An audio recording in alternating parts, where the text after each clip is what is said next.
देखिए, वैसे मांस हमारे यहाँ सर्वसामान्य वर्ज्य है, मांस खाना नहीं है। और मांस खाने वाला ही नहीं, इसमें जो 6 प्रकार के लोग हैं वो सबके सब सहभागी हैं। जो खाने वाला, बेचने वाला, काटने वाला, लेने वाला, पकाने वाला, पिरसने वाला, ये सारे के सारे एक समान सहभागी है और सब पाप के भागीदार होते हैं। हमारे यहाँ मांस खाना तो दूर है, मांस खाने का समर्थन करने वाला भी पापी है। मांस का समर्थन हमारे यहाँ नहीं किया गया, न ही मत्स्य का। पंडित जी बहुत सुंदर कथा कहते हैं कि बात कैसी हुई है। इसका कारण ये हुआ कि एक बार एक राजा था और राजा के यहाँ राजा क्या करता कि रोज उसको कथा सुनने की का नियम था कि मैं रोज कथा सुनूंगा और उसके बाद दान करूंगा, फिर अपना भोजन करूंगा। तो एक ब्राह्मण रोज उसको कथा सुनाने के लिए आता था। अब रोज कथा सुनाता था। अब कथा सुनाते सुनाते एक दिन बात ऐसी हुई कि उस ब्राह्मण को कहीं बाहर जाना था अपने काम से। तो उसने राजा से कहा मैं कल नहीं आ सकता, कल आपकी कथा में शायद विक्षेप होगा, मैं कल नहीं आऊंगा। तो राजा ने कहा मैंने व्रत लिया तब तुमने ही तो संकल्प करवाया था, अब तुम नहीं आ सकते तो मुझे कथा सुनाने की दूसरी व्यवस्था करो, लेकिन जिम्मेवारी तुम्हारी है। ब्राह्मण ने कहा ठीक है मैं कोई व्यवस्था करता हूँ। ब्राह्मण घर गया। अब वो व्यवस्था की चिंता में था, तभी उसका एक लड़का था वो वहां आ गया। कॉलेजियन लड़का होगा, पढ़ता होगा शायद, युवान था। उसने आके अपने पिताजी से पूछा पिताजी कुछ चिंतित लग रहे हैं? बोले हाँ थोड़ी चिंता है। बोले क्या है? बोले ये राजा को मैंने नियम लिया है, राजा रोज कथा सुनता है, कल मुझे बाहर जाना है, उसको कथा का। बोले आप चिंता मत करें, मुझे भेज दीजिए, मैं जाऊंगा, मैं क्या काम आऊंगा, तभी तो मैं आपके काम आ सकूं। भले ही मैं कर्मकांड नहीं जानता लेकिन कथा पढ़ना तो जानता हूं, मैं पढ़ाई तो कर सकता हूं ना, उसमें क्या दिक्कत है। बोले ठीक है आप कल चले जाओ। दूसरे दिन बेटे को भेज दिया। वो ब्राह्मण अपने काम से कहीं बाहर गांव गया। हुआ ऐसा कि वो लड़का गया। अब उस दिन कथा में मांसाहार का विषय आया। अब मांसाहार के विषय में जो कथा में लिखा था, मतलब ग्रंथ में जो लिखा हुआ था, उस लड़के ने पढ़ा और उसने कहा कि जो अगर मांस खाता है और मांस खाता है उसकी दुर्गति निश्चित है और उसको नरक में जाना ही है।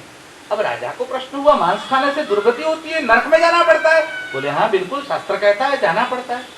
बोले कितने दिन तक जाना पड़ता है? दिन छोड़ो तो यावंती पशुरोमाणी तावत् तन्नरकं व्रजेत्। जितने दिन तक, मतलब जितने पशु के रोम होते हैं, जिस पशु की हत्या होती है उस पशु के जितने रोम हैं उतने वर्षों तक उसको नरक में रहना पड़ेगा। अब राजा मांस खाता था, इसको पता नहीं था लड़के को।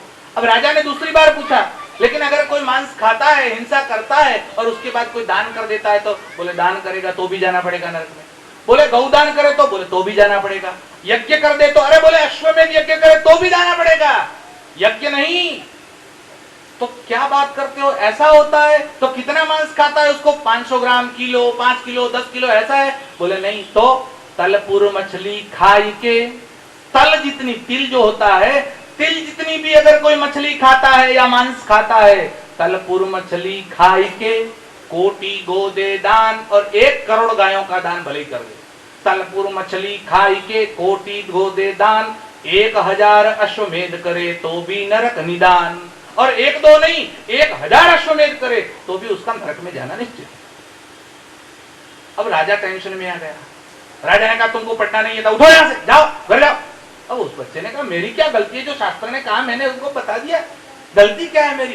बोले गलती की बात छोड़ो, तुमने तो मेरा नरक का रिजर्वेशन करवा दिया, अब तो फाइनल हो गया कि मेरी सीट वहां रिजर्व है, जाओ तुमसे मुझे कथा नहीं सुननी। वो लड़का चला गया। अब लड़का घर गया, उसका बाप रात को आया। उस लड़के ने कहा ये राजा तो बड़ा उद्यत है, इसको तो कुछ पता ही नहीं चलता है, इसको उद्धत को कुछ समझाओ। आप रोज कथा सुना के लिए जाते हो, इस राजा को कथा सुनाते हो जिसको अक्कल नहीं है। उस ब्राह्मण ने कहा क्या हुआ? बोले बात ऐसी हुई, जो घटना हुई थी उसने बता दी। उसने कहा तुमको ऐसा नहीं कहना चाहिए। अरे बोले शास्त्र में लिखा है, मैं ना कहूं ऐसा कैसे हो सकता है? बोले लिखा है राजा, तुमको क्या लेना देना? अब चलो हम कल ठीक कर दें। दूसरे दिन वो ब्राह्मण गया। अब राजा वहां पर उपस्थित था। अब राजा को तो रात भर नींद नहीं आई क्योंकि उसका तो नरक का रिजर्वेशन सामने दिख रहा था। अब दूसरे दिन जब वो ब्राह्मण गया तो उसके पास राजा बैठा। अब जैसे ही पूजा का संकल्प खत्म हुआ, कथा शुरू हो उससे पहले राजा बोल पड़ा। और राजा ने कहा महाराज कल आपका लड़का आया था और मेरा तो रिजर्वेशन करके गया है। बोले क्या हुआ जरा बताइए मुझे। बोले उसने कहा कि तलपुर मछली खाई के कोटि गोदे दान 1000 अश्वमेध करे तो भी नरक निदान। ये बात शास्त्र में है क्या? इसने कहा शास्त्र में तो है, लेकिन राजा जी बात ऐसी है कि जो बच्चे हैं ना उनको उसका गुढ़ार्थ पता नहीं होता। वो खाली जो लिखा हुआ है ना वो पढ़ लेते हैं, उसमें गुढ़ार्थ अलग होते हैं। इसके कोई वाच्यार्थ होता है, कोई लक्ष्यार्थ होता है, कोई ध्वन्यार्थ होता है, कोई गुढ़ार्थ होता है। इसका गुढ़ार्थ अलग है।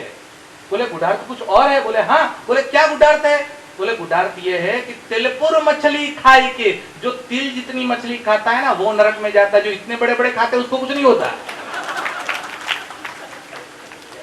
वो ब्राह्मण के बच्चे ने कहा पिताजी ये आपने क्या कह दिया? बोले राजा नरक में जाए स्वर्ग में जाए आपने दक्षिणा थी मतलब राखो राजा बड़ो कुआ में। अब जब से ब्राह्मणों ने दक्षिणा के लिए अनाप शनाप पकना शुरू कर दिया तब से ब्राह्मणत्व का अधपतन हुआ। सच्चा ब्राह्मण वही है वो किसी की शय शर्म न रखते हुए शास्त्र क्या कहता है, शास्त्र क्या बोलता है, शास्त्र की रजामंदी है या नहीं है उसका ही विचार करता है। किसी की प्रशंसा के लिए कथा नहीं होती।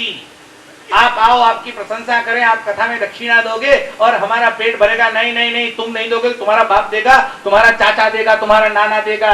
हमारे पेट के लिए कथा नहीं है।